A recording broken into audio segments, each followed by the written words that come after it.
अदानी जी पे फोकस किया कि जो आपके सीनियर नेता हैं शायद उनको थोड़ा कष्ट हुआ, तो वो जो उनको कष्ट हुआ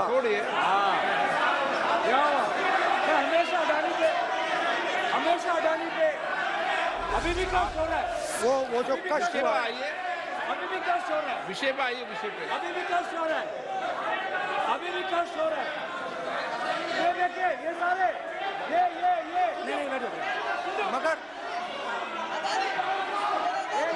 मगर सुनिए ये है। तो वो जो कष्ट हुआ 1 2 3 4 5 उसका असर शायद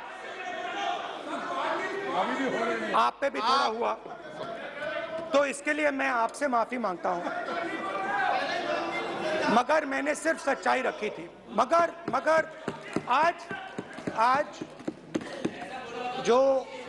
आज जो मेरे बीजेपी के मित्र हैं, आज आपको डरने की जरूरत नहीं है, डरो मत, क्योंकि आज जो मेरा भाषण है, डरो मत, और आप डरो मत, डरो मत, डरो मत, डरो मत।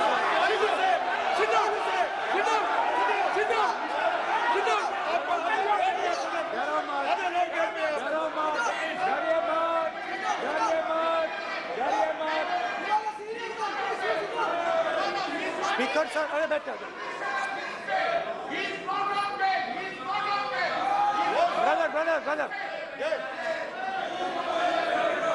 तो आज कोई घबराने की जरूरत नहीं है। आज मैं अपना भाषण, मेन जो भाषण है वो अदानी जी पे नहीं बोलने जा रहा हूं। आप छोड़िए, तो आप रिलैक्स कर सकते हैं, आप शांत रह सकते हैं, क्योंकि मेरा भाषण आज दूसरी डायरेक्शन में जा रहा है।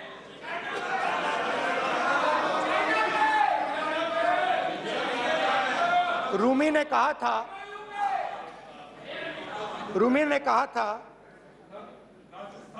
जो शब्द दिल से आते हैं वो शब्द दिल में जाते हैं। तो आज मैं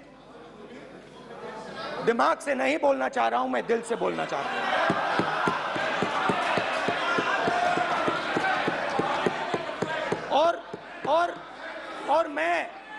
और मैं आज आप लोगों पर इतना आक्रमण नहीं करूंगा। मतलब एक दो गोले जरूर मारूंगा, मगर इतना नहीं मारूंगा। तो आप रिलैक्स कर सकते हैं। डरिए मत।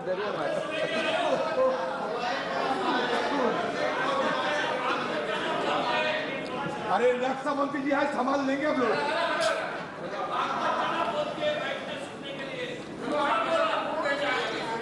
पिछले साल 130 दिन के लिए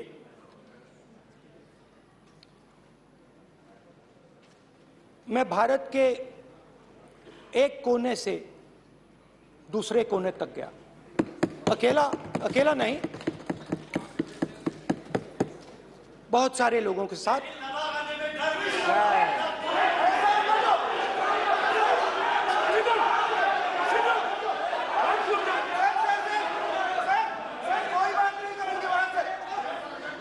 सर, ये हमारा टाइम खत्म करने का साजिश है इनका। प्रधानमंत्री बोलेंगे ऐसे ही होंगे सर। सारे समय निकल जाए। समुद्र अधीर समुद्र के तट से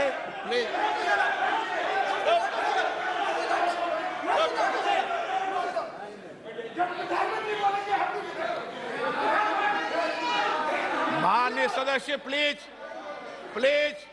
ऐसे धमकाने का बात की मत बोलो यहाँ पे। बोलिए।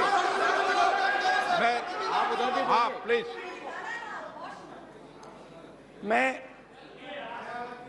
समुंदर के तट से कश्मीर की बर्फीली पहाड़ी तक चला। नहीं, लद्दाख को मैंने नहीं छोड़ा। यात्रा अभी खत्म नहीं हुई है, यात्रा जारी है और जरूर लद्दाख आएंगे, घबराइए मत। बहुत सारे लोगों ने मुझसे पूछा यात्रा के दौरान, यात्रा के बाद कि राहुल तुम क्यों चल रहे हो, क्या तुम्हारा लक्ष्य क्या है,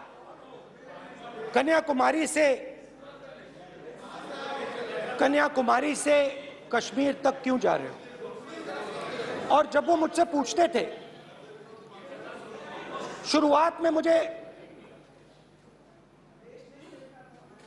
मेरे मुंह से जवाब नहीं निकलता।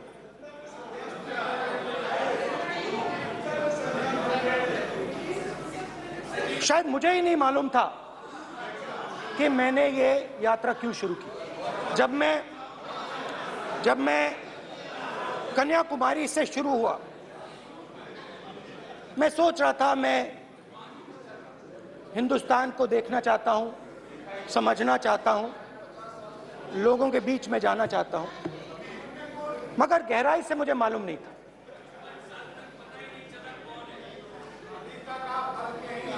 थोड़ी देर में मुझे बात समझ आने लगी।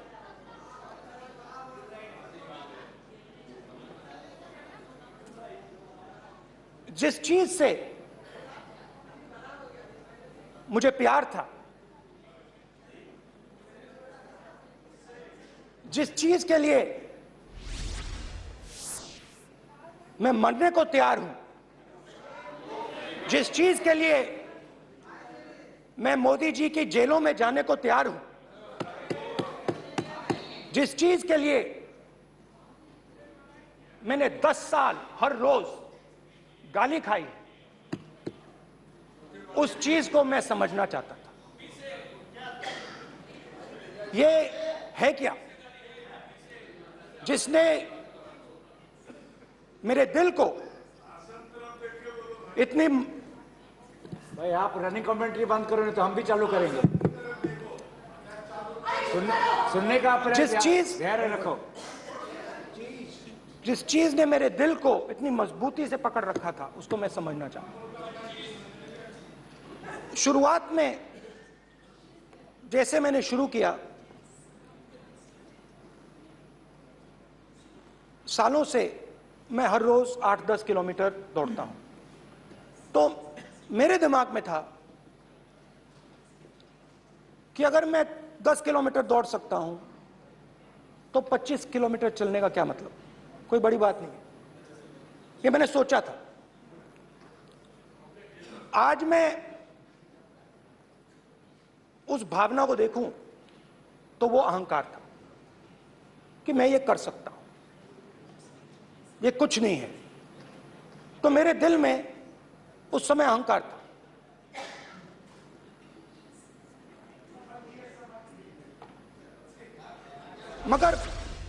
मगर भारत अहंकार को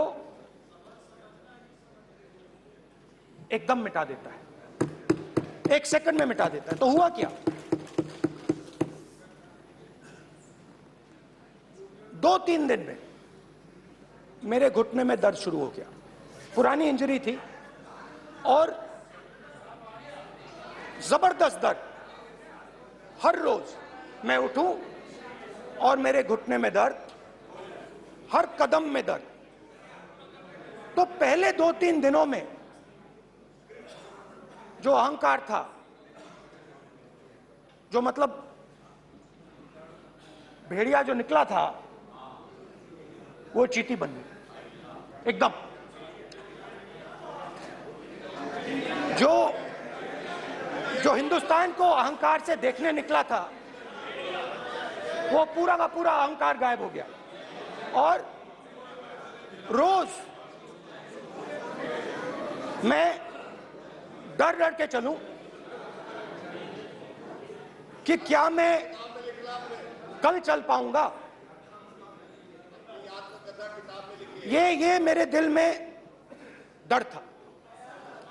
और जब भी ये डर बढ़ता था, जब भी ये डर बढ़ता था, कहीं ना कहीं से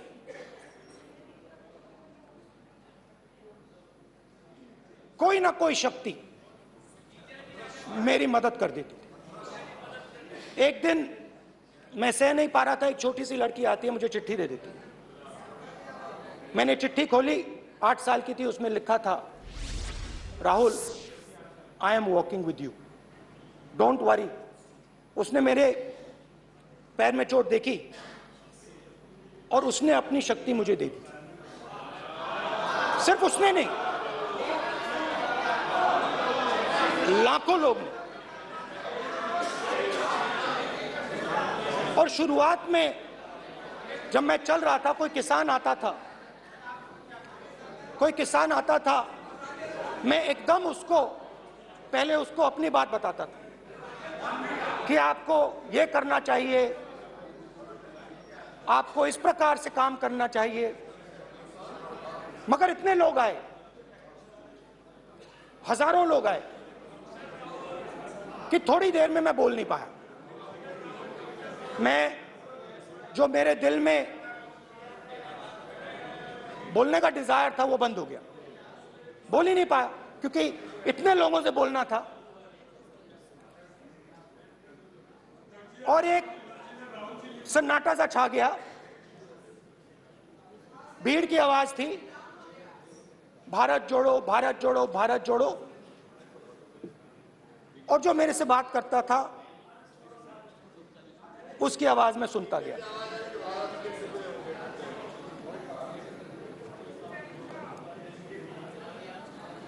हर रोज सुबह 6 बजे से रात 7-8 बजे तक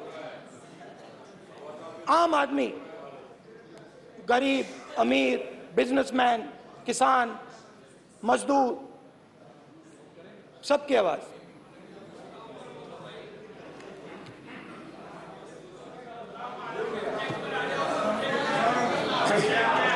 आ रहा हूं। आप कल से रुके, अब थोड़ा और रुक लो, 5-10 मिनट रुक जाओ। तो ये चलता गया, मैं बात सुनता गया। और फिर मेरे पास एक किसान आया, और किसान ने हाथ में रुई पकड़ी हुई थी, और उसने मुझे कहा, अध्यक्ष महोदय, उसने मुझे कहा, मेरी आंख में देखकर उसने मुझे अपना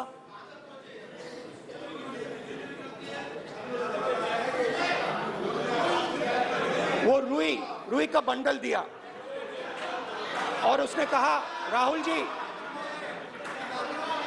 यही बचा है मेरे खेत का,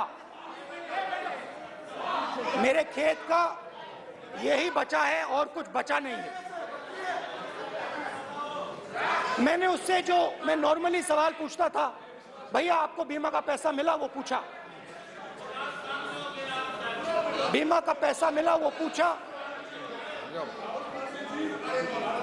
और किसान ने मेरा हाथ पकड़ा। किसान मुझे कहता है कि नहीं राहुल जी, मुझे बीमा का पैसा नहीं मिला,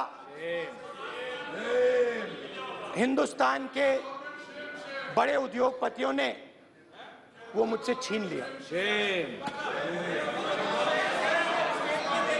मगर इस बार